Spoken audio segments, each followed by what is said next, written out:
Hello everyone, I'm Marianna. Welcome back to day 9 of 20-day knitting challenge. Today we are unraveling a mystery that confused so many knitters. So how to count stitches a row in stockinette stitch. If you've ever looked at your knitting and wonder, wait, where am I? How many rows I've done? Well, you're not alone. Knowing how to count stitches and knowing how to count row correctly is a game changer for keeping track of your progress and for ensuring your project is turning out just right. So grab your knitting and let's make sense of these little V and bumps.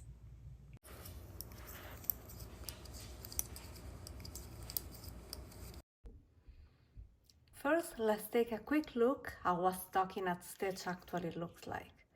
On the right side, the front of your work, you will see the little V. Those are stacked up on top of each other. On the wrong side, the back, just like the garter stitch, you'll see the bumps. Those are purl bumps, those little waves of texture. This is why counting in stockinette stitch is so much easier than some other stitches. Instead of guessing, we can use the little V and the little bumps to count methodically.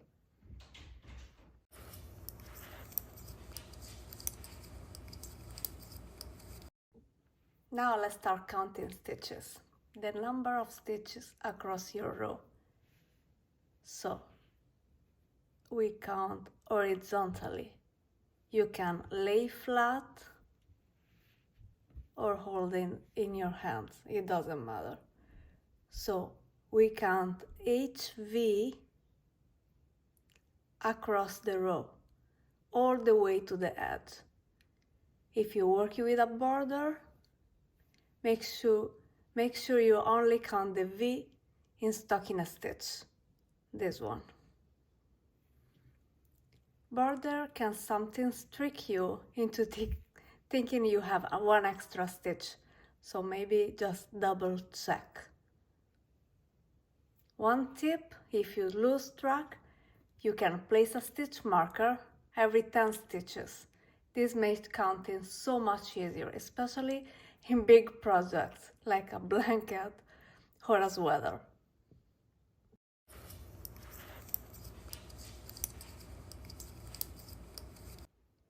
And now let's talk about counting rows, which is where many knitters get confused. So, on the right side of your work, you find a single column of V and you count each V from the cast on edge up to your needle, up to your bind off.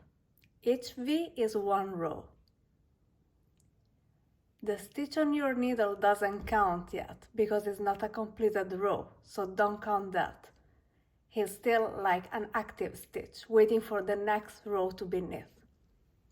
If you're working with your knitting flipped to the wrong side or you are on the wrong side, don't worry, it's just as simple. You count the rows, instead of the V, you follow the bumps.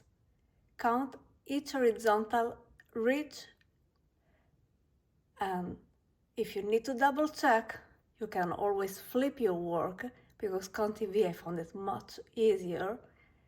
And you can see if you count much from the front.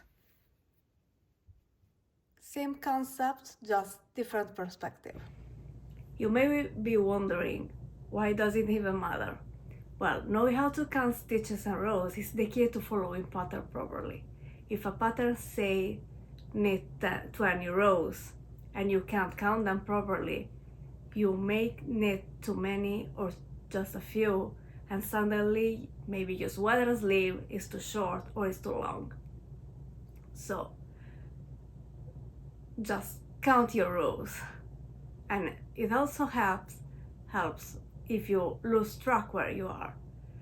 Instead of guessing, you can just count your rows so you know exactly where you are in the pattern. And if you're keeping track of your work, you can use for keeping track of your works. You can use a row, counter, or tally marks on a notebook, with whatever method works for you. Just keep it track so you never second guess your progress.